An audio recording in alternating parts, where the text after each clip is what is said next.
Okay. Testing. So I want to... There we go. Good. Testing, yeah. Yep. So welcome everybody.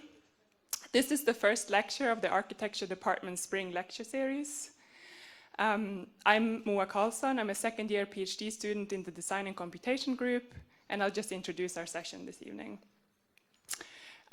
This session is hosted by the Design and Computation group, and as such it constitutes the fourth session in our lecture series under the title Computational Mediations.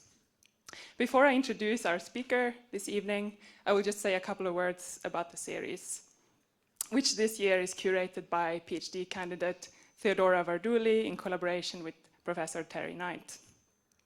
Our theme this year, Computational Mediations, is selected to probe new modalities in action, agency, and expression that may emerge in the confluence between human intentionality and the properties of computational technologies. In this mode of investigation, some of the questions that we're exploring include how does computation inflect processes of design and making? What is the role of design and of designers in instituting new forms of human technology relationships? And also, can mediation itself become a locus of design? This evening we have the immense pleasure of welcoming Fred Turner, whose work on media and culture relationships continues to provide provocative insights into our topic of this series, media and agency in particular. Fred Turner is a cultural historian. He's a professor and chair of the Department of Communication at Stanford University, where his work explores media, technology, and American cultural history, with a specific emphasis on how emerging technologies and media have shaped American life since the Second World War. He is the author of 3 books, the award-winning From Counterculture to Cyberculture, Stuart Brand, The Whole Earth Network and the Rise of Digital Utopianism from 2006, Echoes of Combat, The Vietnam War in American Memory from 1996, and most recently, The Democratic Surround, Multimedia and American Liberalism from World War II to the psychedelic 60s, published in 2013. Fred Turner earned his PhD in communication from the University of California at San Diego, a BA in American and English Literature from Brown University, and he holds an MA in English from Columbia University. Before joining the faculty at Stanford, Fred Turner taught at the Harvard University's John F. Kennedy School of Government, as well as here at MIT at Sloan School of Management, as well as the Institute for Foreign Languages and Literature. In addition to a prolific career in academia, Fred Turner has also worked as a freelance journalist for more than a decade. So please join me in welcoming Fred Turner. Thank you, Maura. Thank you. Thank you very much. I like this crowd already. Thank you. This is great. So it's a little toasty here tonight. Do you mind if I take the jacket off? Thank you. All right. California style. Every time I come east, I have this horrible confusion about, do I pack a suit? Do I, go shirt sleeves? I don't know. Okay. It's a real treat for me to be here tonight. This is in many ways home territory for me. I was born about a mile down the river. I grew up nearby. And I worked as a very modest freelance journalist for a long time. We've gone dark. Can we bring those back up a little bit? Please, more light. Thank you. Oh, yeah, okay. All right, in the back, if you get sleepy, raise your hand. Okay, thank you. Great. Thank you very much. That's great. And I'm absolutely delighted to be back here. I'm particularly delighted because much of the story that I'm going to tell has its origins literally in this building. I think we are sitting in the middle of one of the most important engines of cultural change in America over the last 75 years. And I want to tell you a little bit about that engine tonight. I'm going to give a talk that should walk through about 3 pieces. I'd like to talk for about 45 minutes straight. If you have questions of fact, please just jump right in, raise your hand, I'll call you on you. If you have conceptual questions, if you could hold them to the end, that would be great. We'll have lots of time for Q&A. I'm going to start with Facebook, and I'm going to argue that Facebook poses a particular set of historical problems for American cultural historians and also for analysts of digital media technology. I'll sort of give it to you in a nutshell now. Facebook offers us a world in which connecting with one another through a commercial, institutional space is presented as something that is a democratic good. Our interpersonal relations, connecting to one another through devices, through commerce, is supposed to be a good. How on earth did we come to believe that was true? Okay, that's the core question there. The answer turns out to lie in a place that I would never have guessed when I started this book, and I'll say more about how I got to it. It actually seems to lie in World War II, and in a turn against mass media, mass society, top-down systems of all kinds, seeming to be fascist at the time, as many thought they were. That turn led to a widespread belief among American elites, particularly here at MIT, that multimedia environments with screens all around us, sounds coming from all sides, would in fact free us to experience democratic modes of perception based on choice, integration of experience. Tonight's talk, that's the theme of my book, The Democratic Surround, and I'll go into that in some depth, but tonight's talk is to aim to tell you that story, that origin story, and then to argue about how computers got attached to that story. There's a fantasy of multimedia that emerges during World War II to which computers were quite self-consciously attached. First by Norbert Weiner, here in the late 40s and early 50s, and then later by a group of counterculture-based artists and engineers from Bell Labs in the 1970s. And we'll tell that story too. There's going to be a lot of history coming at you. Bear with me, be patient. That's where we're headed. And yeah, let's get underway. So, we inhabit a world in which we are surrounded by screens. I have a screen in my pocket, or actually it's in my bag now, so it doesn't ring. We have laptops. We have screens in the backs of all the seats on the airplane that I flew to get here. We have screens in the backs of our SUV seats. Screens surround us. And as they surround us, they work a lot like Facebook. They are offered to us by a wide variety of corporations as devices for interpersonal connection. And the fantasy of interpersonal connection is not only that we will become more intimate with one another, but that we will build a new kind of polity by, quote, connecting to one another. We will be both independent agents of our own satisfaction, seeking others that we want to be connected to, and we'll be part of a sort of connected, independent polity of individuals doing this seeking. The seeking is managed not by the state, but by a corporation based in Menlo Park, California, Facebook. The images that we create for our Facebook are in turn conditioned by the images that we encounter in the commercial sphere. We're being offered, I want to argue, a kind of technology-enabled, commercially enabled mode of democratic politics that is in fact not democratic in any fundamental sense at all, but is rather a mode of management, of surveillance. And I want to see just exactly how we got there. And that's our goal today. So, a bit of background. Moa, thank you for that very kind introduction. That was great. So I went back to grad school. I don't know. How many years ago was it? I don't know, about 20 years ago now. Eek. And since that time, since about 2002 when I got my PhD, I've been trying to do a kind of two things. I've been trying to tell a story of American cultural history after World War II that takes media technology very seriously. If you ask, are there any card-carrying American historians in the room? Excellent. All right, good. Then I can say this thing without fear. I know this will go on the web, but whatever. When you talk to a historian of American 20th century culture, and you ask them what's really important, most of them will get all misty-eyed and say, Roosevelt. Okay? Because American history of the 20th century, like much American history, tends to be a history of political leaders and the social forces that they managed. That boggles my mind. When I think about the 20th century, I think about the rise of radio, television, recorded music, cinema, the internet.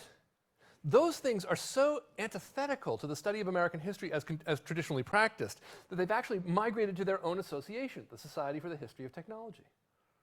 The American Historical Association has no space for media history as such. Okay, so goal one is to return media to the center of American cultural history. Goal two is to historicize media studies. I don't know what it's like here so much anymore. At Stanford, most of my friends who think hard about media technology think about it in a sort of 3-year window. They're completely wedded to the product development cycle, right? What's going to happen to the iPhone in version 7, right? You know, is Steve Jobs going to launch Uber, his own Uber? You know, I mean, whatever. From that place, it's very hard to think about how the large-scale claims for social change that are emerging in the tech world have historical roots, let alone to challenge them. And so my goal is to do historical work that provides a groundwork, a basis for rethinking the technologies that are emerging around us and the kinds of politics they promise. So that's my goal. And I've written these 2 odd books. The first was a book called From Counterculture to Cyberculture, which started as my dissertation. I was working on a part of it while I was teaching at Sloan. And just for graduate students in the room, I want to offer some encouragement. That book changed my life, but before it changed my life, it was an obsessive, strange project conducted in a back room inside another back room in the Sloan School. And you know, I was working on that book around 2000, and I thought I'd killed my career. I want to say this for the grad students in the room. I was working on hippies while the rest of my field was working on the internet. It all worked out, okay? So I just want to say that to the grad students in the room. So this is a story of how countercultural ideals of the good society from the late 1960s migrate into the tech world of the 80s and 90s, thanks largely to the effort of Stuart Brand and his cohort, some of whom you'll know. You'll know Tim O'Reilly, you'll know Howard Rheingold, Kevin Kelly, the Wired crew. They all appear, well actually Tim O'Reilly doesn't appear, but the others all appear in this book. And it sort of tracks a network of people who come together in the 60s and stay together for 30 years. And when they do, they bring us terms like personal computer, electronic frontier, virtual community. They really revamp our understanding of what the internet and the web can be in terms set by their own 60s countercultural experience. So I finished that book, came out, that was good. Wanted to get underway with another book, and I was struck with a paradox. I had always been told that the 1960s were a clean, hard, multicolored break with this sort of dull black and white McCarthyite 1940s, 1950s. I'd always been told that the Cold War was a kind of black and white locked down time.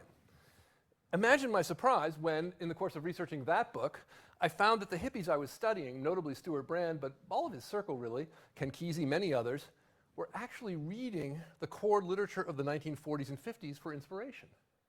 They were reading Eric Fromm, they were reading Karen Horney, they were reading Gordon Allport, a psychologist employed at Harvard, led some studies with the Boston police here. And so what I started doing was just following those networks back, just reading what they were reading, and then seeing how those folks tied together in the past. And that led me, over a period of years, to the book I'll be talking about tonight, The Democratic Surround. In many ways, The Democratic Surround is a prequel to From Counterculture to Cyberculture. So far, so good. Everybody's hearing me okay? Excellent. All right, so let's go back in. Let me take you now to the late 1930s. Until the 1930s, American intellectuals tended to believe that the leading source of high culture on this planet was Germany. Not France, Germany. And never mind World War I. Despite World War I, this was the country that had brought us, Beethoven. It had brought us philosophy, Heinrich Heine, the poet. It had brought us high culture of the highest kinds. It was still the home, in the 1930s, of some of the very best academies in the world. So when Hitler comes to power, American intellectuals, politicians, journalists have a problem. How can they explain the fact that the most literate nation on earth, from their perspective, has suddenly turned itself over to this wacky, mustachioed former clerk, Adolf Hitler? Now, today I think we could say that a lot of the answer has to do with the chaos of Weimar Germany, economic collapse, the search for strong leadership out of such a chaotic situation. But at the time, that explanation was actually relatively sort of a minority explanation.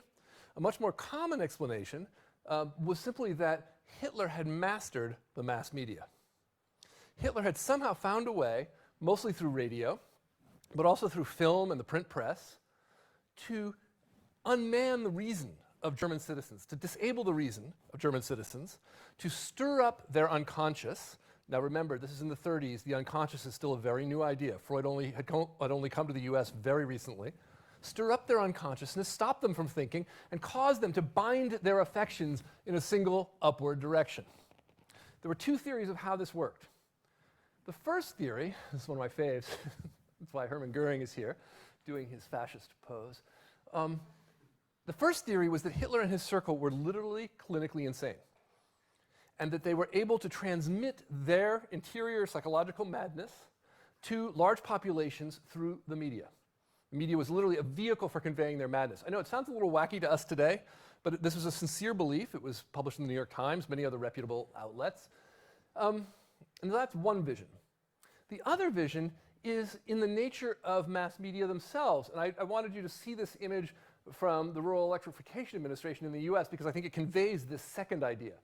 You can see these rays coming in, and they're meant to show that now finally radio can reach the most rural houses in America. But I think they also show just how powerful people thought the rays of radio were.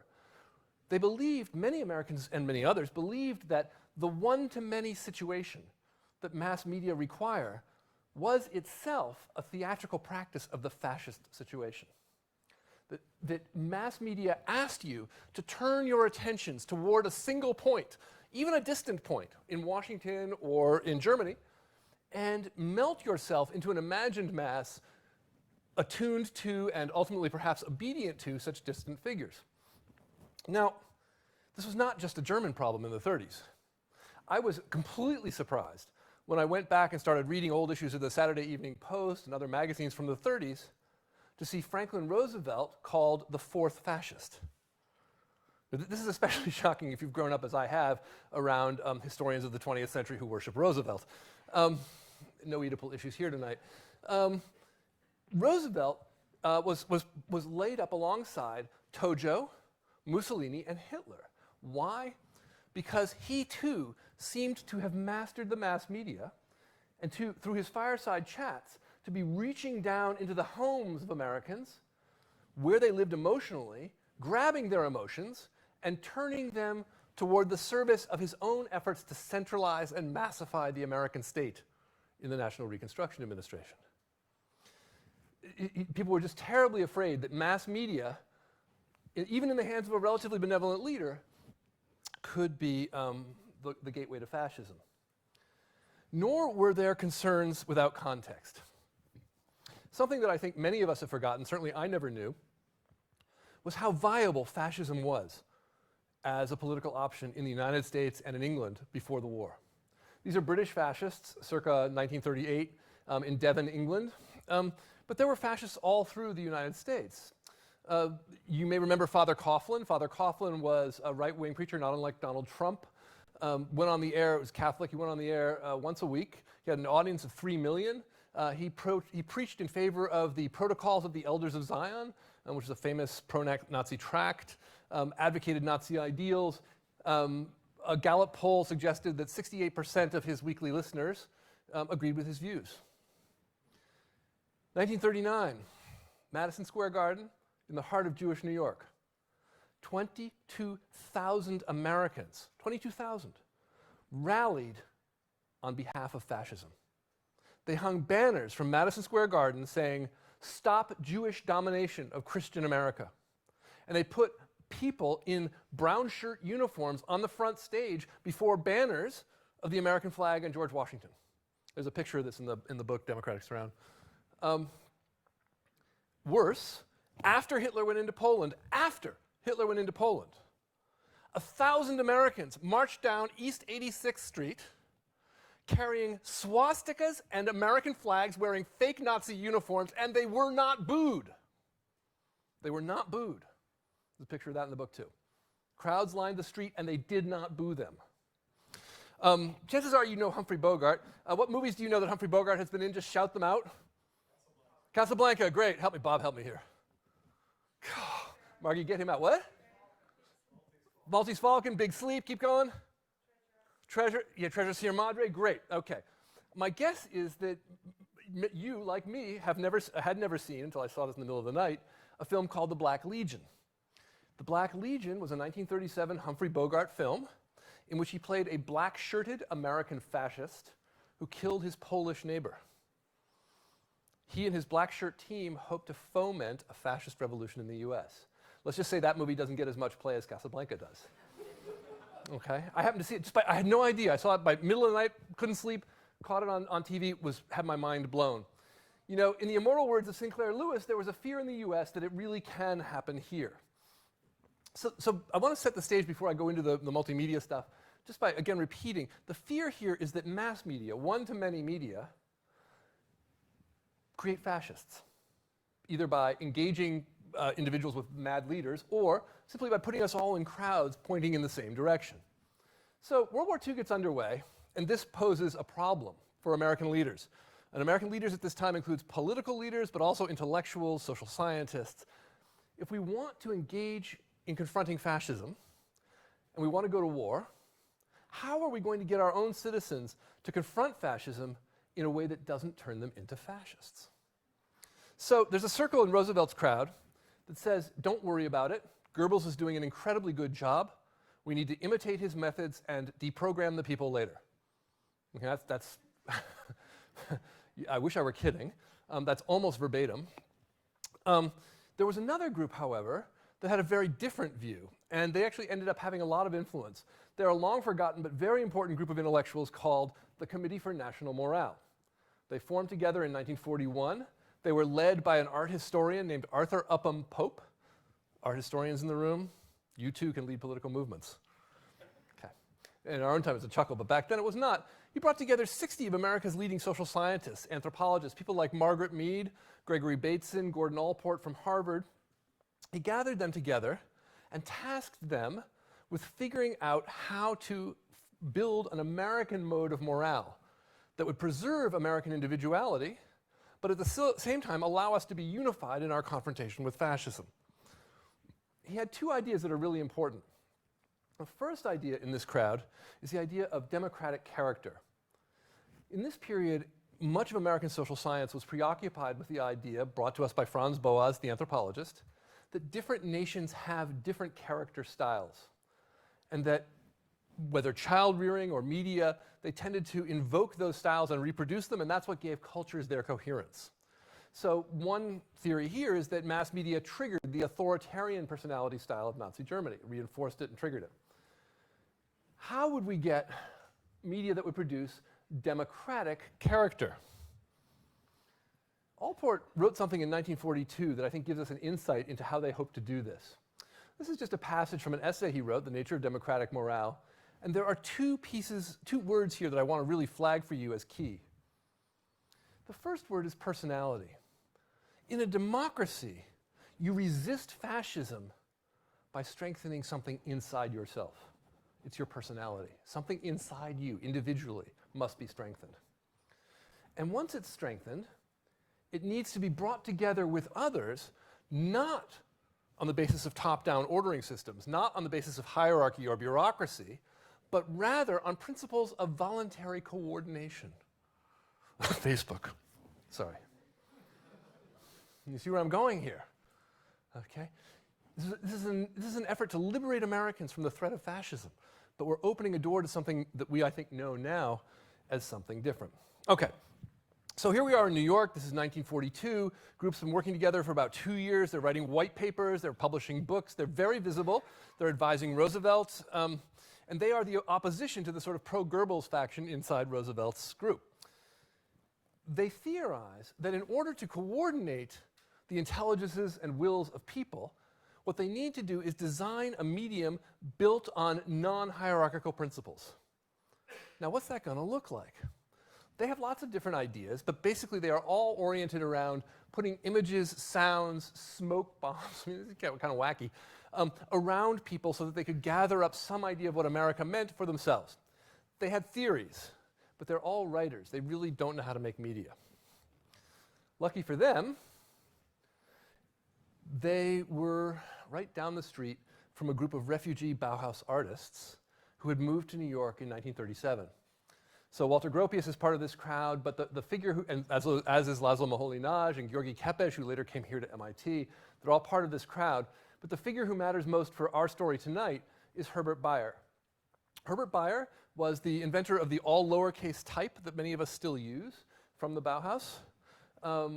He's a typographer, designer, museum exhibition designer. He also went on, parenthetically, to help create Aspen as the place where we have the Aspen Institute, created as a sort of intellectual center later in life.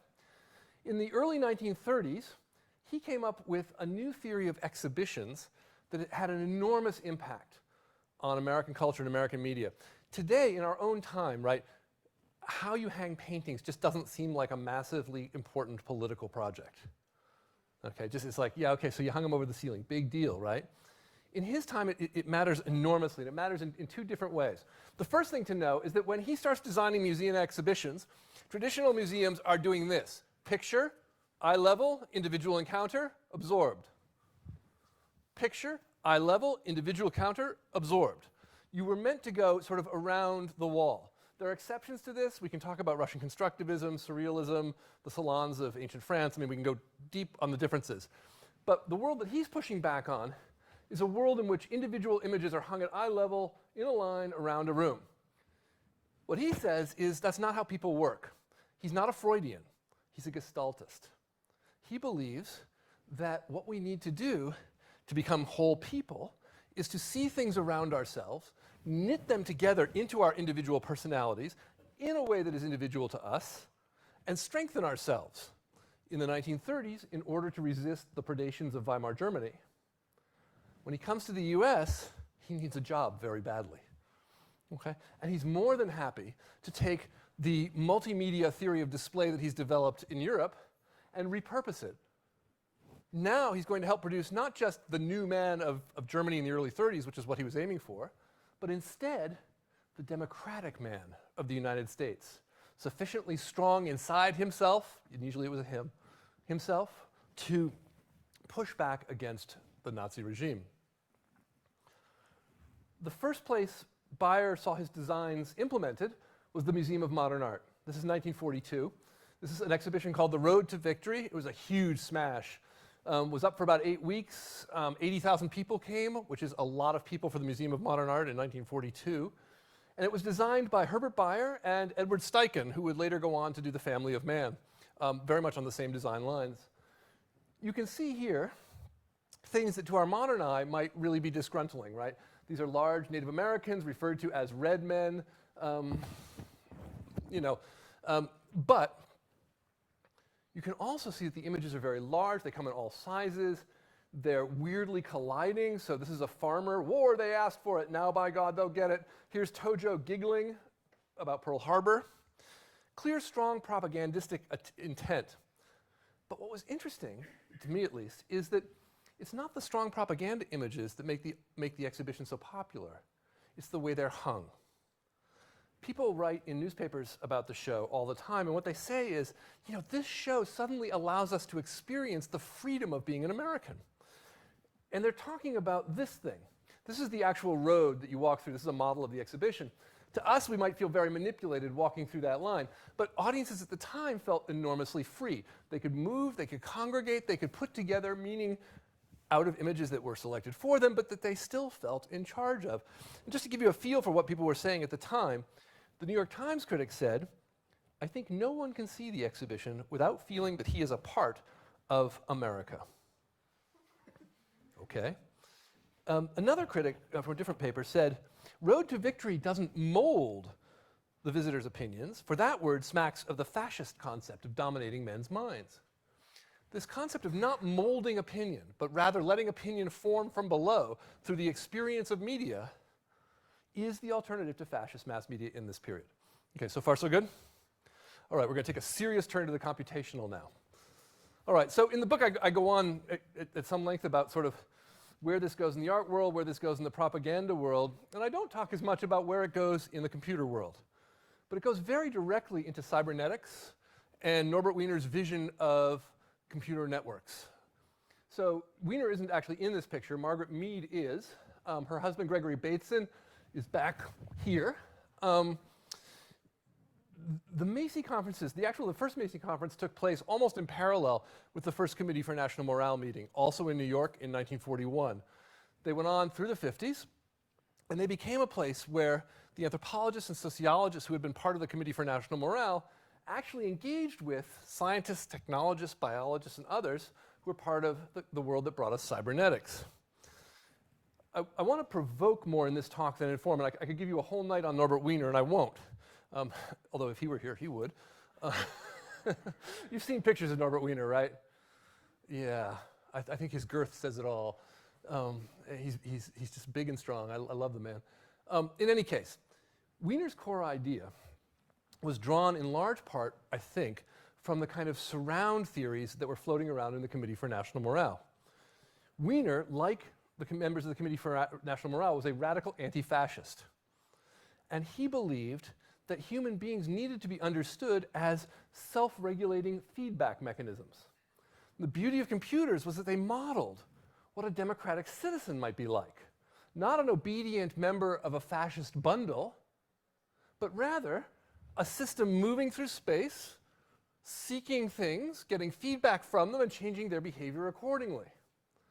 And to give you a feel for what this sounded like in Weiner's language, let me read you a little passage from The Human Use of Human Beings, which was his attempt to translate his theories of cybernetics for a general public. It was a bestseller in 1950. Our view of society differs from the ideal of society which is held by many fascist, strong men in business and government. Similar men of ambition for power are not entirely unknown in scientific and educational institutions, MIT, where he worked at the time. Such people prefer an organization in which all orders come from above and none return. I wish to devote this book to a protest against this inhuman use of human beings, for in my mind, any use of a human being in which less is demanded of him and less is attributed to him than his full status is a degradation and a waste. He goes on to compare the fascist person to the ant. The ant is imagined as a mechanistic follower of collective orders. Think Borg, okay? By the way, this is also the book in which the Star Trek transporter is first theorized, just so you know. Just a fun fact for an aside. But, ants are those obedient creatures. To be fully human, in his view, is to recognize that you are an information system seeking information from other systems. That's what makes you democratic. You hear the fusion here, right, of technical feedback and democratic individualism. They're starting to get entangled. Okay. Now, in the book, I take this story forward down two lines.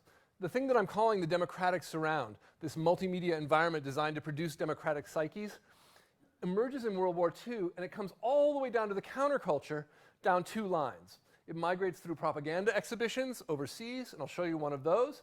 It also migrates through art worlds, and I'll talk a little bit about those. At every stage, computation is part of the process. Computation is entangled in each of these things. Just a pause for a riff.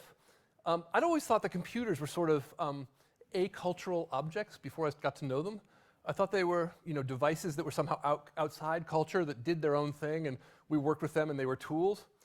One of the things that you see when you do historical work is all the radical efforts to contextualize computers and to make them mean in terms of cultural projects that are underway at that moment.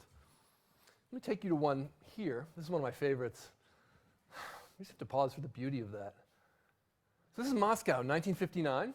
This is something called the American National Exhibition. It was sponsored by Khrushchev.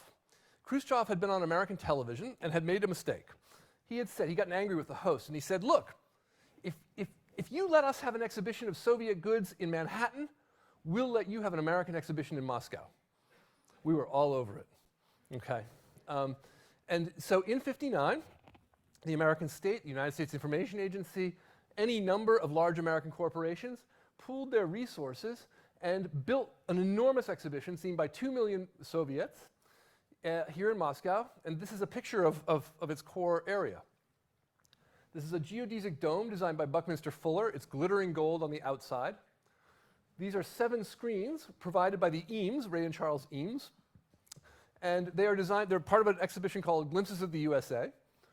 And they're all single image slides that move not in tandem. They're all just 7 different slides every time. They're designed to show Soviets abundance, but they're also designed to give Soviets the experience of multi-image choice on which democracy depends. I want to flag for you here in sort of short form, we can talk about it more later, a weird depoliticization that has just occurred. In the 40s, the Committee for National Morale was radically anti-racist and radically pro-gender diversity and pro-sexual choice diversity. That's not something that we remember at all. We think of this as an entirely closeted period. It wasn't. Here, the same mechanisms of choice that had been meant in the 40s to offer you the chance to get to know and identify with folks who are different than yourself, to reach out to races and sexual preferences that might not be your own, have begun to look a lot like commercial choice. This is the American National Exhibition is filled with consumer products. In fact, this is where the kitchen debate took place. It's right about down here. There's a little kitchen installed, and Nixon and Khrushchev debate there. Okay? This is what the environment looked like when you entered it. This is the core environment. You can see just people surrounded by images. I think that one on the right is actually a tag image from Family of Man, but I'm not sure. That's glimpses of the USA overhead. All right, so pause for archival terror. I had this horrible, wonderful, but horrible experience in the archives. I was at the United States Information Agency Archives in Maryland, and I had found some recently declassified reports from the United States Information Agency, and I found one that blew my mind. It said, it was an articulation of exhibition policy. So you think dry, dull document. No. It said, what we need to do as a nation is act like therapists. We have to first assess the psychological condition of our target populations. Then we need to stage a communication intervention to change that psychological condition. And then, third step, we need to test to see if our intervention has worked. Okay, and this was deployed in spades in Moscow. The Moscow environment was surveilled to a degree that's hard to imagine today. We sent, well, maybe not. Sorry, my bad. We sent 20 Russian-speaking students there, college students. The Russians were amazed. You let us talk to them? Didn't know that at the end of every day, the Russians were debriefed by minders from the State Department. This is a computer donated by IBM, programmed with 4,000 answers to questions that Soviets might ask about America. That's a Russian-speaking interpreter. He receives the question, types it in, gets an answer back.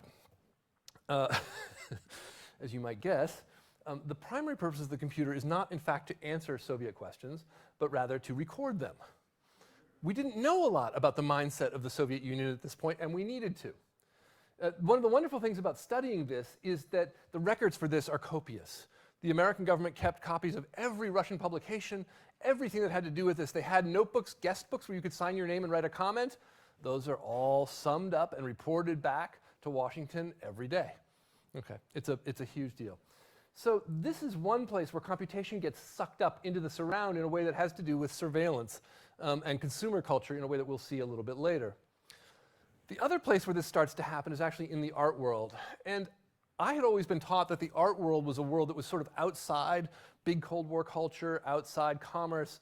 I knew that the CIA had funded some painting, but I didn't think that someone like John Cage had been close to that world. I was wrong. This is John Cage, a famous composer. Those of you who don't know him won't know that he's probably most famous for a composition called 4 minutes and 33 seconds, in which he sat someone at a piano. I won't go on for 4 minutes, but you get the idea. He sat someone at a piano and they did nothing.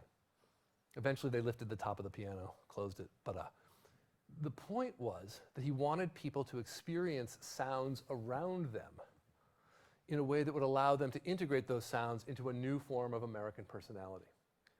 I was always told that Cage had come to this aesthetic through his encounter with Eastern religion. I actually was very lucky. I found a new stash of documents at the Northwestern University Music Library. And I'm willing to say here and now that that's not the case at all. That in fact, in the late 30s and early 40s, when Cage was married to a woman, he had a very different life. He was a fairly rabid patriot, in fact. He was in New York. He met and taught for a summer with the new Bauhaus folks I've just mentioned to you. And then in 41, he actually went to Chicago for a year to teach with these same folks. He was immersed in a group of people focused on the surround. And he believed that music would be a tool of patriotic revolution. He even says, percussion music, this is 39, percussion music is revolution. Sound and rhythm have too long been submissive to the restrictions of 19th century music. Today, we are fighting for their emancipation. Tomorrow, with electronic music in our ears, we will hear freedom. Doesn't that feel good to say? I know, okay. So Cage is intimately involved with a number of propaganda exhibitions. I won't go into that here. What I do want to say, though, is that his understanding of the sonic surround emerges from the same aesthetic that Herbert Bayer was using to create the visual surround. And not simply the same aesthetic, but literally the same social group of people, all of whom are connected to the Committee for National Morale and the Macy group who bring us cybernetics. So, jump forward a little bit. Black Mountain College, home of the American avant-garde in this period, famous for producing art, performance art, poetry. That's John Cage on the left. That's Merce Cunningham, his partner, dancing. Buckminster Fuller. This is where Buckminster Fuller first deployed his version of the geodesic dome. 1948, Cage and Cunningham go to Black Mountain College to teach summer school. In 1952, they come back and they stage the very first happening. I'm looking around the room and I'm like, there's not nearly enough gray hair in this room. Happenings, ladies and gentlemen, were the quintessential countercultural art form of the late 50s and early 1960s. The first one actually took place here in 1952, and let me tell you what happened. A bunch of people walked into a room, there were chairs, there was a ladder. Somebody climbed the ladder, declaimed a poem. A dog ran around, okay, somebody pounded on a piano, and then several people put teacups on chairs. That was it. Now think for a second, right? Like, on what planet is that so important to people that it sparks 2 decades worth of art? No, I mean, like, huh? Right? Well, I think it only works in a world where the idea that if you surround people with a seemingly random experience and give them the chance and the choice to knit that experience into their own lives and bodies, you will free them. That's a world in which a happening begins to look like an act of empowerment, an act of freedom. Cage goes to New York in 1957, and he begins teaching the founders of the happening world. These are Alan Capro, Dick Higgins, a bunch of other folks. They go on to produce happenings, and in 1966, they help, well, it's complicated, but they shape this thing, an exhibition at the Riverside Museum in New York called, by a journalist covering it for, I think it was Life magazine, a Be-In. It was a multimedia psychedelic environment that you were to enter, and by entering, begin to understand yourself as a global citizen, as someone who was one with the global forces. This, ladies and gentlemen, though it doesn't look like it, was the aesthetic of late universal humanism.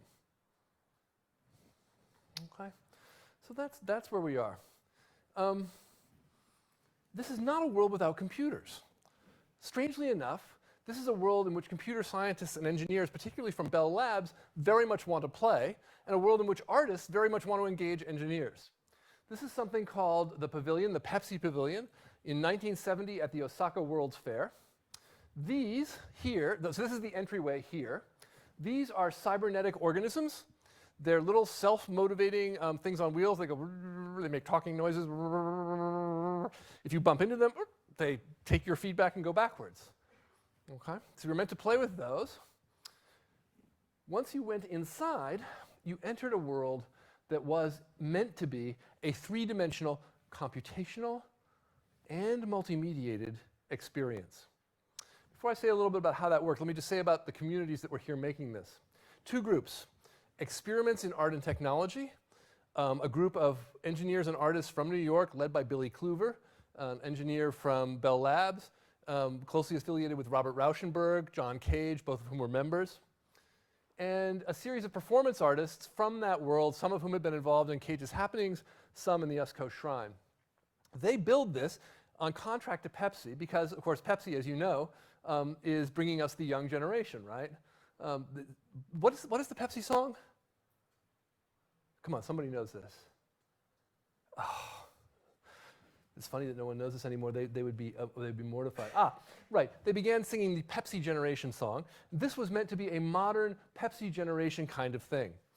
So they set it up in Japan, but what it really is a computer monitored and maintained environment designed to produce psychological freedom. It's completely fascinating. So you enter underground, you come up, you enter this thing called the mirror room. In the mirror room, you stand on the ground, and there's a giant inflated mylar dome. You look up, and because of the way the dome is built, you see your own image in 3 dimensions upside down.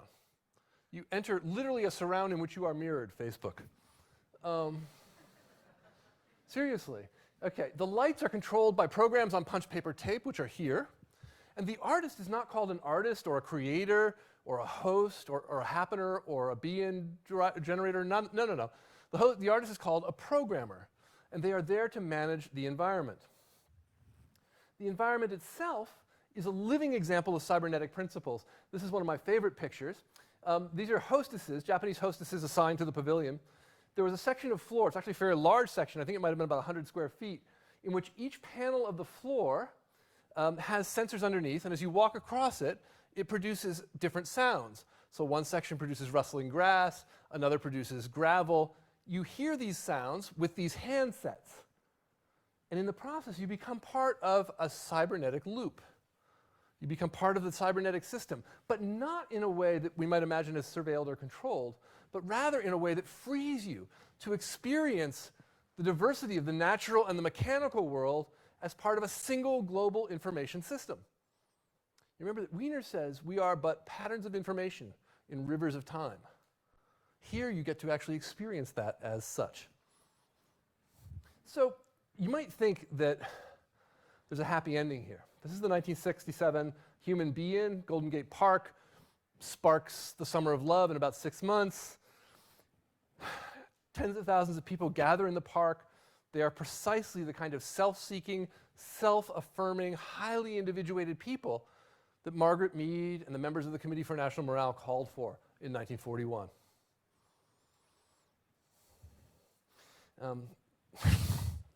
But there's a problem.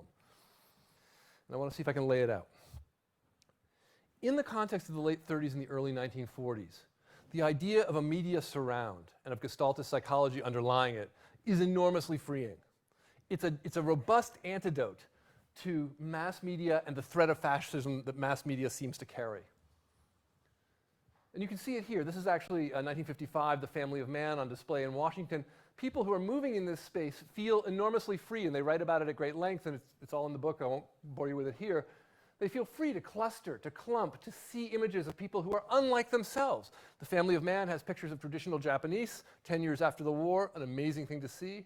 Pictures of Africans and African Americans made by Africans and African Americans, held up on equal terms to pictures of white folks in the same show. This is a show that engages diversity, and that by moving freely among it, you begin to imagine yourself as a free citizen in a diverse society. So much to the good. Trouble is, as you can see in this picture, you feel free, and you are in a world that appears radically open and free to you. But there's a backstage, and you can't see it. Not only is there a backstage, but these images have been carefully selected for you. You are actually inhabiting and feeling free in and feeling individuated by a world that has been intensely curated, in which power is being exercised on you through aggregation, and in which those who are doing the work are invisible. You can shout back at Hermann Goering, but who do you shout back to here? These people who built this show, Edward Steichen, Herbert Bayer, who influenced it, they genuinely believe they're freeing you. How do you shout back to them? And to conclude, ladies and gentlemen, I'm afraid that's where we are now. This is the Consumer Electronics Show in 2010. As you'll see, that's a precise replica of the pavilion from 1970. We inhabit a world in which the very terms of freedom, individuation, personal choice, reaching out to connect with distant others, folks unlike ourselves, have become the terms by which we are managed, by which we are organized, by which our social lives are turned into the fundamental terms of profit. And this is a paradox. I don't know where to go from here. I'm hoping you do. Thank you very much. Great. Great. Questions? Thanks. Yeah, go thank for you it. very much for that. I'm mic'd, so you don't need to be near me. But questions? Perfect. So we have time for questions. It's essential for the recording that you wait for the mic before you ask your question, no matter how eager you are. We have one at the back, and I have one here. So Who would like to And start? remember, you'll be on the web at the end. Hey, Fred. Hey, Ethan. We taught the democratic surround in comparative media studies this year. Thank you. And we had a great discussion about it. And what's interesting, because of course when you teach grad students, the first thing they learn to do is pick stuff apart. Yeah, that. And so the picking apart that they did to your book, I found really interesting. Okay. What they were concerned with was this question of how weak these tools were in response to how powerful broadcast media was. So this whole idea that somehow a pavilion that a few thousand people walk through, or a John Cage performance, that somehow that was going to counteract a radio broadcast hitting everyone's home, that seemed incredibly weak. At the same time, you're leaving us at this moment of sort of incredible strength and control, that this whole notion of stage management, this whole notion of sort of creating these architectures now is encompassing more than 1 billion people. Were my students undervaluing those pavilions and those art movements? Or were they not yet seeing this last step, which you've only really brought in post-book, in the ways in which this sort of stage management is now the precursor for sort of platform control today? So I would thank you. That's a wonderful question. I was going to hide behind the screen that I usually hide behind with a question like this, which is, I never believed what my subjects did, right? My subjects believed that these sources were powerful. I was always ambivalent about it, but they really did believe it. Whether they were naive or not, I don't know. In retrospect, I don't think they're naive. I didn't go into this in the book because I wanted the book to stop cleanly as a history. I wanted it to, I was just trying to explain sort of where a particular mode of management came by the 1960s, and the story after that gets taken up a lot in the counterculture book. So I just didn't want to go farther. I think your students are wrong, actually. Yeah, no, I think your students are wrong, and I think this is actually a legacy for the left more generally. We tend to, on the left, think of ourselves as being the folks who push back on bureaucratic, fascist, hierarchical systems that imprison otherwise authentic individuals. And what I would argue is that the system I've just described to you is a system designed to produce authentic individuals. And in the production of your authenticity lies the beginning of your imprisonment in this system. Thanks, great question. We got some. Well, that's kind of a bummer, huh? Have we got some other ones? One on the way back. One at the back. Yeah, It also doesn't make sense. So could you repeat that? Sure. Yeah. Yep. So there's an irony here, right? And one of the things that I do a lot in my work is I get kind of preoccupied with this.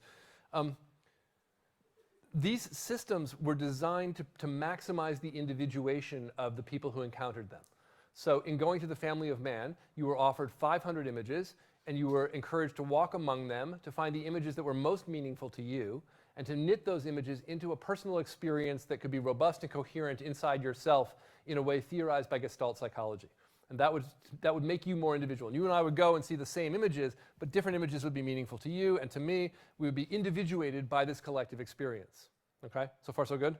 Okay. So where this becomes a problem is when we start to think about what the terms of our individuation are. The images against which we are individuating ourselves have in fact been selected for us within certain genres. I happen to think that the images offered in Family of Man were in fact deeply liberating at that historical moment, and that the images offered on Facebook are not so much, and we can talk about those differences. But the notion that by curating a world we will free the people inside it is fundamentally wrong, I think. Am I making sense? Maybe not so much? Maybe not completely. I still don't understand. But okay. I guess there's two different kinds, there's two different kinds of people involved and two different movements and people who think very differently. So on one hand, you have the artists, you have the designers of the exhibition, right? And they're not the oppressors. I disagree. I really disagree with that. I think this is really important. I think John Cage would think of himself as a liberator, but just as he is liberating us in his sound space and pushing away Beethoven and saying, I'm going to teach you how to listen to the world around you, he is in fact also teaching us how to inhabit a mode of subjectivity entirely appropriate for consumer society. Well, but I mean, you're here interpreting things for us, and you're Sure. curating stuff, and I don't feel oppressed by that. So, Yeah, I don't think Cage would think of himself as an oppressor, obviously, but I mean, do you think of yourself? I mean, As an you're oppressor. well, I mean, I don't mean that to just because you're curating for us, and I don't think Yeah, that's no, right. We all curate for each other at different times, and Right. it's not necessarily a tool of oppression. So Right. why Yeah, do you and- jump to that? Yeah, you're pointing to a really important question, which is maybe I could phrase this a little bit differently, which is under what conditions did the otherwise liberatory efforts of these folks become oppressive? And Wait, I roll that sentence back. Sure. So I would argue that in the 40s, the Committee for Yeah. National Morale's efforts were in fact genuinely liberatory.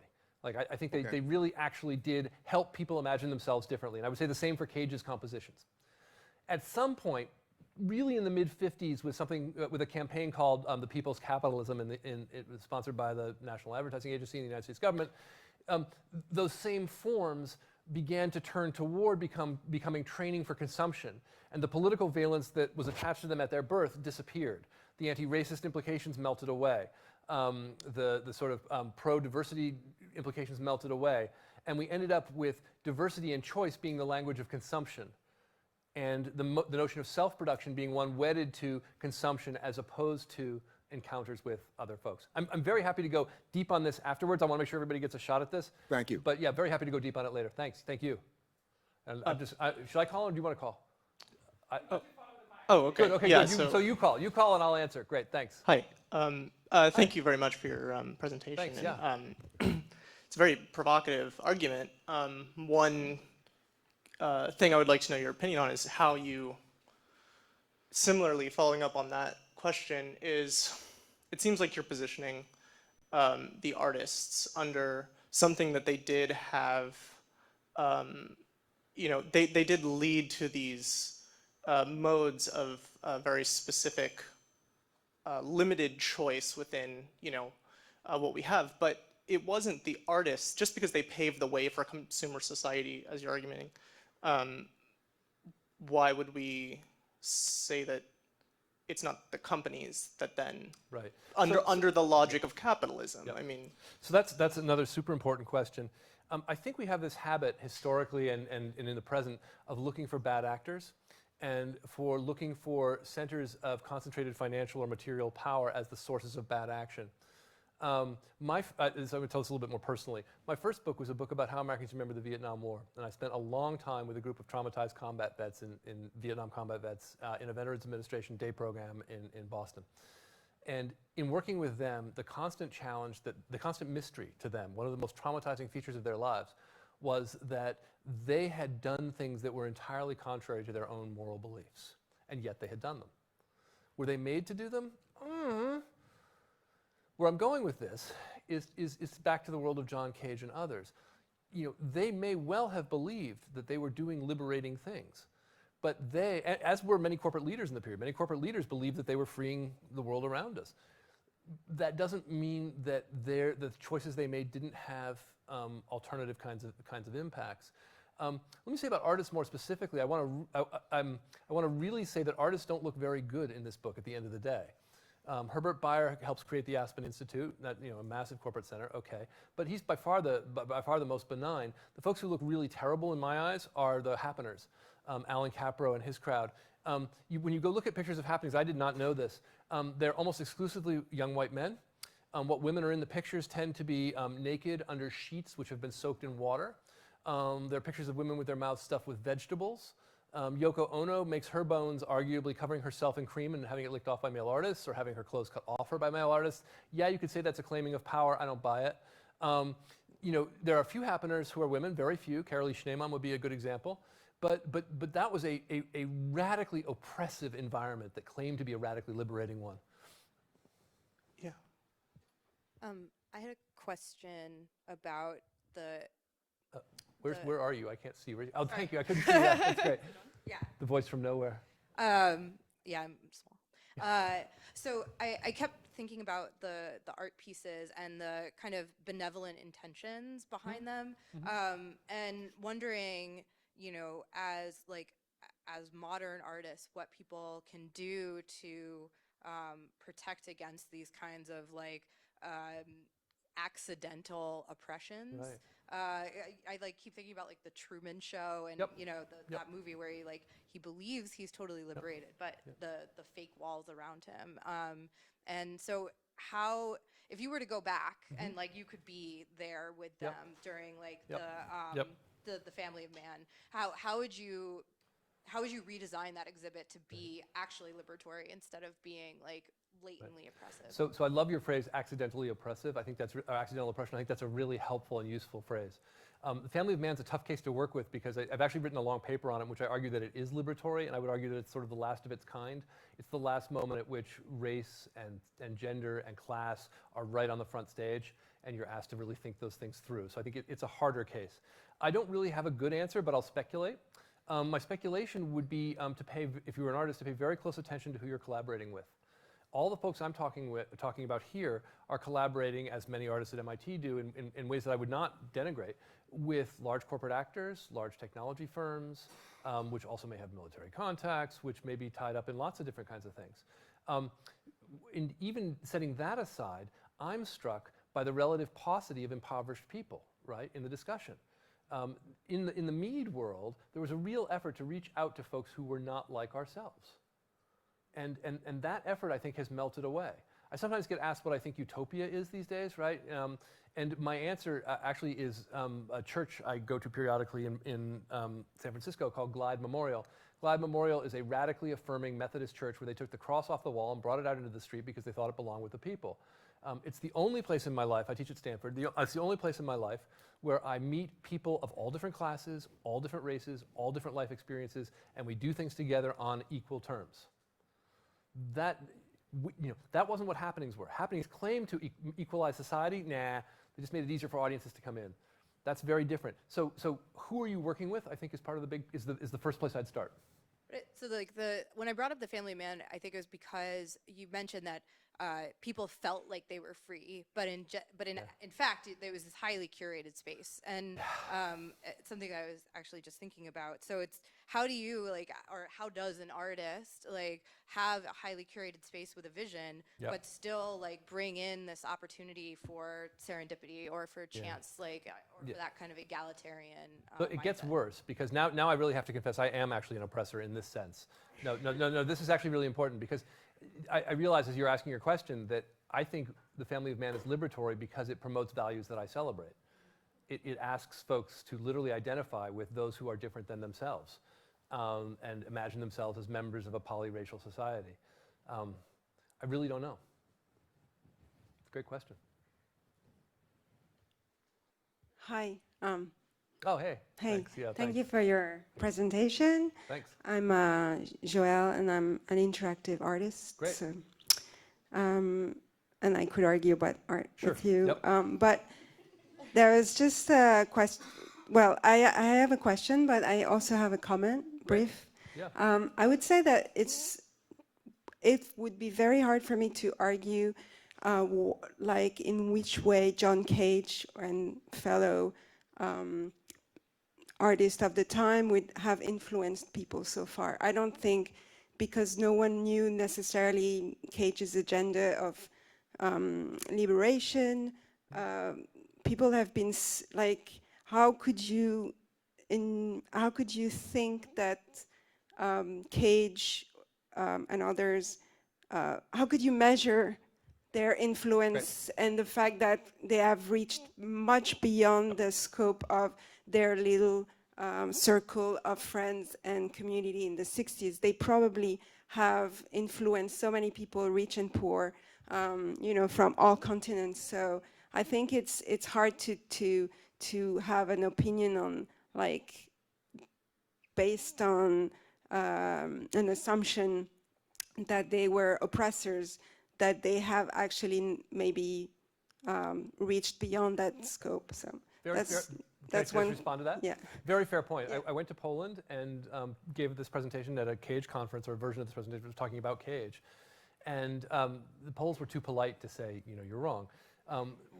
What they did, it was fascinating though, older Polish professors staged a neo-Cagean happening at this event because they saw Cage as a vision of freedom from the Soviet Union in its period. what I want to argue is that's exactly right within the arc of their history. And I'm going to plead that my vision of Cage as a proto-oppressor only makes sense within the arc of history that I'm telling.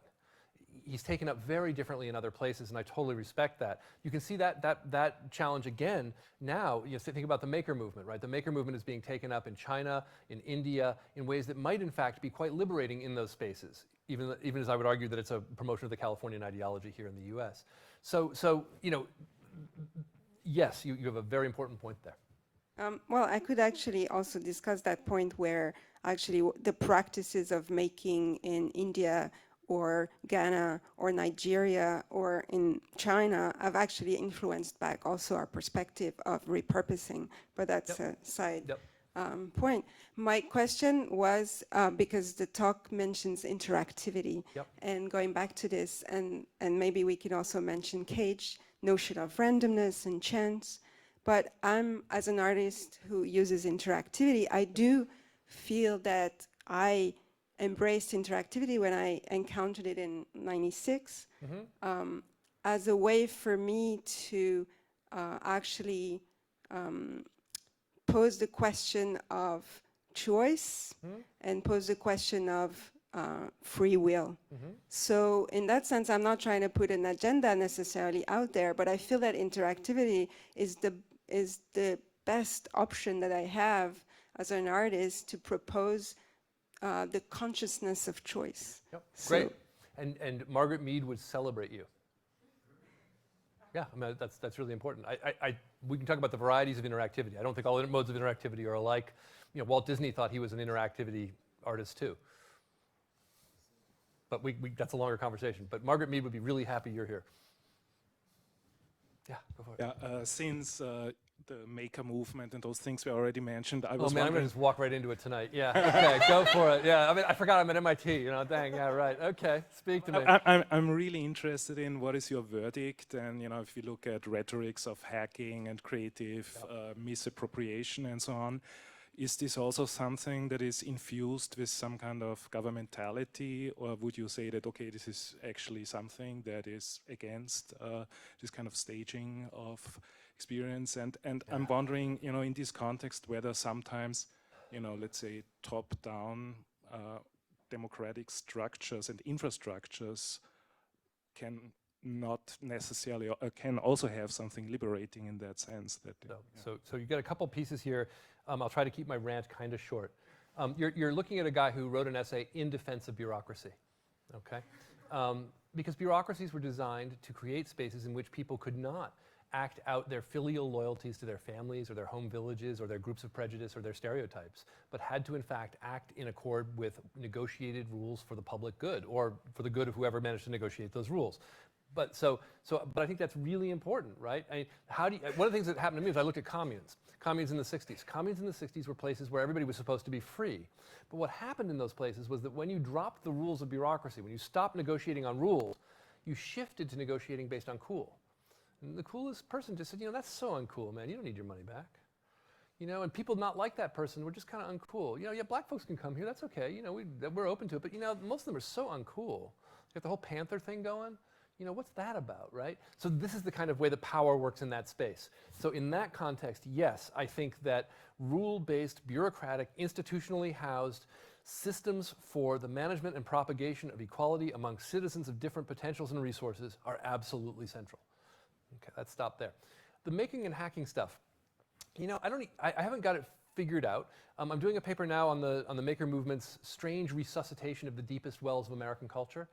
My first intellectual affection was the American Puritans. And when I read the confessionals of makers about how they were lost in an economic wilderness and found their way to tech shop or a maker space or a hacker space and were reborn thanks to the spirit of creativity that they discovered via passion inside themselves, that's a Puritan conversion narrative, which is the oldest and most defining narrative in American literary culture. So my argument in that space, this is not maybe going to help, but is that where we live now is a world where we have all these technologists and businessmen calling for disruption and saying, I'm disrupting the society, I'm disrupting the culture. Oh, no, no, no, no. You are drawing on, reinforcing, and remarketing the deepest values of the culture. And I'm going to go even farther and say that it's only because you're doing that that your inventions make sense to the rest of us. You can't sell something that people don't recognize. And so part of the work of the communities that I study is to make emerging things recognizable in older terms, which has this ironic effect. Can disrupt a marketplace, but reinforce the power of a culture. So even now, as we are exporting interactivity and hacking and other modes of life abroad, we are, I would argue, in a moment of the greatest American cultural expansion since the 50s. It's just an expansion that everybody's volunteering for. Does that help? There's some great work, by the way, out there. Lilia Rani is wonderful at UCSD. She's terrific. Sylvia Lintner has done amazing work on this. There's a lot of great people writing in this area.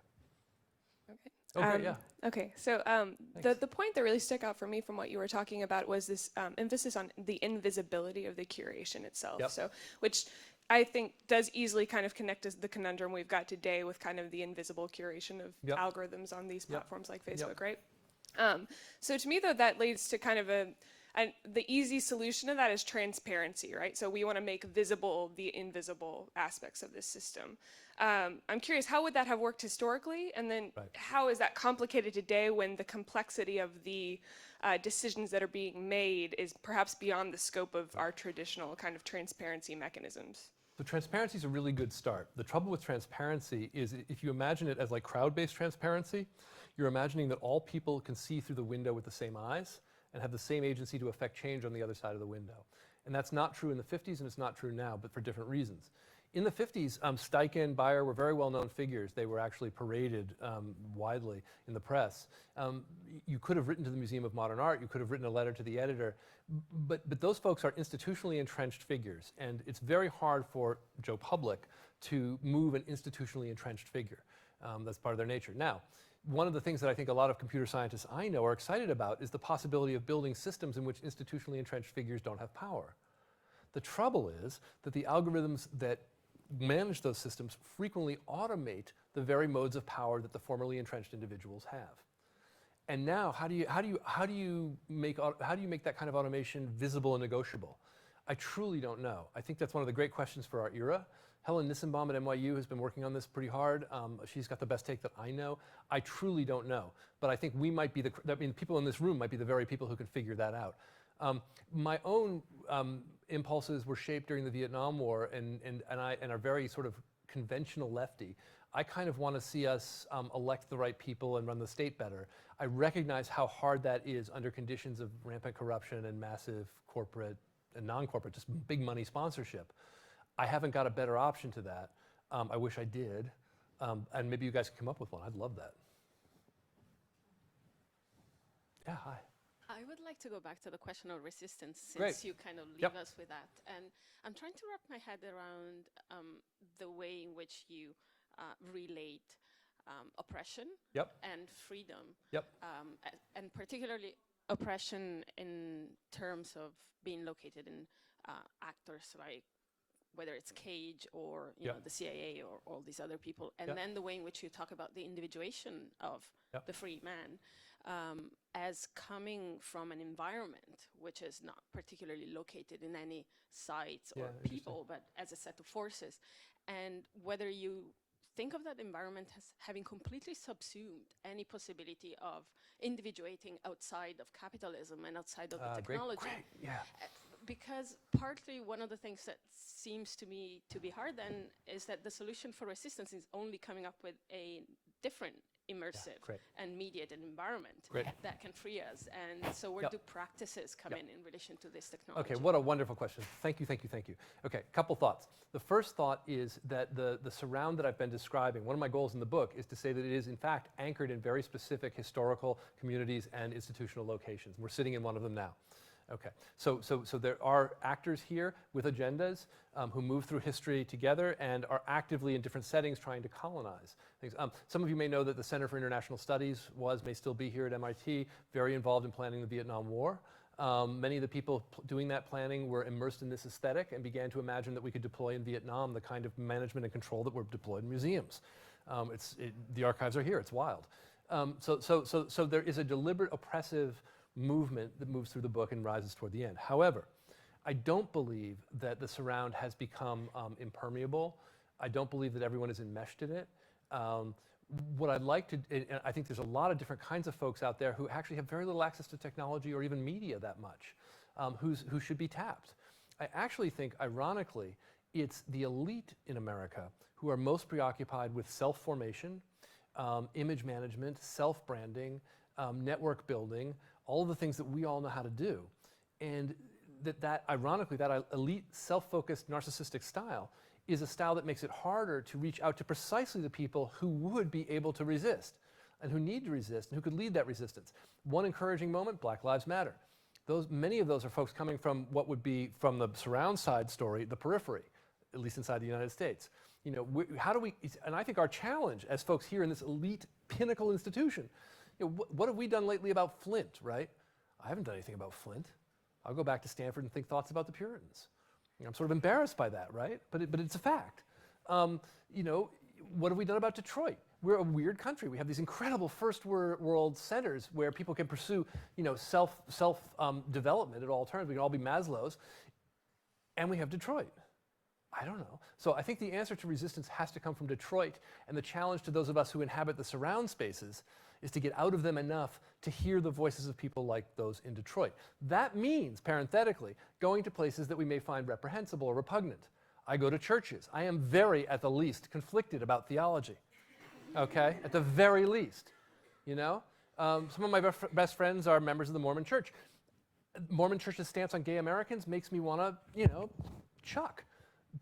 But these folks and their beliefs and their churches and those folks are people who can help us build an America that is not enmeshed in the world I've just described, but is in fact genuinely diverse, open, collaborative. You got to reach out to those who aren't in your circle already. Does that help? Yeah, great.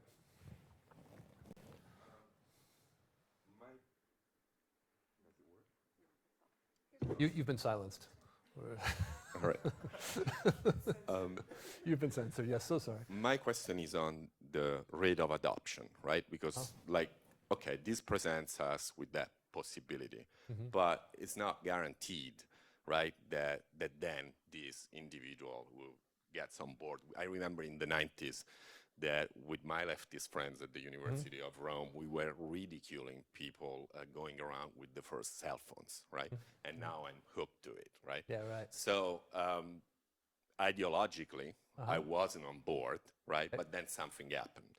And I'm thinking here of Gilbert Simondon's work on the process of trans-individuation, when he talks about the fact that technical invention proceeds from individual to individual without the communitarian integration that is guaranteed by a collective mythology. So he says there is something in technology that creates a community of inventors as well as a community of users. So that I'm now relating to all the people who are using a cell phone in this room by the very fact of using the same technology. And the artists you have been looking at have been working with technologies and perhaps can be described as technologies themselves. And so I wonder whether there is something, this is also a Stiglerian argument, right, Bernard Stiegler argument, that draws us there, right, towards this around, that is not just ideological, because you have curated all the part of the transmission of ideas, but what about the asignifying, non-signifying processes that lead us in that direction that I'm not? So I would be, you might persuade me, but as a starting point, I think I would have to say I don't believe in asignifying processes. I think I would have to say that I believe in history, and that our draw toward the devices that we use is historically specific, and that we get the devices we get partly because of the moments that we're in, and we take them up the way that we take them up because of the moments that we're in. To take the example of the cell phone, I don't think the cell phone makes any sense until we have airplanes and cars. I think airplanes and cars give us a kind of mobility that a mobility in which the cell phone makes sense. You know, in my grandmother's time, growing up in rural Texas, right, she probably went a mile from the house. She went as far as she could walk. In that world, a cell phone makes no sense at all. So I think maybe the question to ask isn't that Stiglerian one, but rather is what historical conditions create the possibilities or incentives for desires that move in some directions and not others? And that also, this gets back to this question of sort of who's in power, right? That does not presume that there's an evil power figure anywhere demanding that, you know, demanding to appropriate our authentic being. Like I've stopped believing in appropriation stories. Actually, that's another thing I've kind of let go of as I aged. What I see instead is all of us genuinely and usually authentically and kindly trying to work our lives out in conditions that we didn't make and trying to figure it out. And you know, it can be a little bit like fish in the ocean. When the water's cold on one side, all the fish go the other way. And it's not because the fish were drawn toward the warmer, you know, the fish had some kind of native feeling for something. They were just like boom, bum. So I put it back on history. Thanks. These are the hardest questions I've ever had. We're going to have just one more, and then I think we have to call it a night. I can't wait for my cocktails. Sorry. You okay with one more? Yeah, oh, definitely. Yeah. No, I'm all good. I'm fired up because I know a cocktail's coming. Thank you. In the interest of completing this row, I'll ask a question. It's like a murderer's row right here. Yeah. And feel free to rephrase this question, but I guess the question is really like, this makes me think, you know, like, what are, I guess, the basic agencies that are relevant for democracy? Great. And if we've gone through these, right? Because, you know, you mentioned Black Lives Matter, but I mean, the reason why Black Lives Matter is interesting is because it demonstrates a paradox in our attitude toward universal life, right? Like, there's the sense, of course, that everyone would say on official terms that Black Lives Matter, but the facts on the ground speak differently. And so the reason why this is significant is because it's dealing with this kind of rupture in our common sense, and that's agency. Like, that's interesting. Yep. Whereas, like, my ability to plan my calendar with X app and everything else like that, all of that fades away and doesn't matter. So I want to refer you first to Ethan Zuckerman, who's on the side there, and his Center for Civic Media. He has the most developed answer to your question out there, and it'll be out in book length in a little while. So I just want to refer you to say there's somebody better at this there. Okay. My own take is a little bit different. I think one of the things that you see in politics right now is a migration of consumer style and consumer modes of making choice back into the political sphere. So we begin to imagine that just expressing ourselves, forming our public brands, is sufficient for political change. You see this in the Occupy movement. I'm enormously disappointed in Occupy. I could just cry when I think of Occupy. You know, while Occupy was busy giving us the term, the 90%, the 1%, 10%, whatever, the Tea Party was taking over Congress. Oops. I'm so angry I could spit about this. You know, yes, we had the human radio. Great, we gave voice. Okay, we gave voice. Which brings us back to the question of what matters for democracy. I actually think what matters for democracy is something that these folks kind of missed, but I can see why they missed it. These folks were focused on individuation and the need to make individuation the basis of a kind of unity that would be non-fascist and ultimately non-bureaucratic, non-hierarchical. I think they missed a thing. And I think the challenge for us is to find what I think of as institutions of collision that were already in better shape in their period than they are in ours. Margaret Mead worked at the Museum of American Natural History. She actually wrote a wonderful essay called Museums in the Emergency, which makes the point that I'm about to make. We need more institutions where we do not cluster with those like ourselves as individuals, but rather where we collaborate on terms legislated and made explicit by rules with others who are unlike ourselves, who don't have as much money, who don't have as much education, who don't travel as much, and who aren't as preoccupied with the formation of their inner selves. So that's my answer. Thank you all very much. Really nice to be here.